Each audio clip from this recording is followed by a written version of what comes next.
sesi. Ne bilmem yok ya. Emrah koş ananı sikiyorlar. Hayır. Garip adam. Şuna kötü adam. Ne yazacaksın bana? Dinle rahat.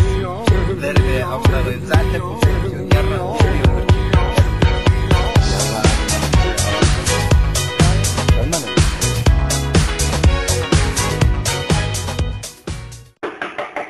Gel. Abi, sizin size borcunuz var. Onu getirmeye gel. Ne oluyor ya? Haberleri borcum. Aferin oğlum. Ne oluyor? Ne oluyor?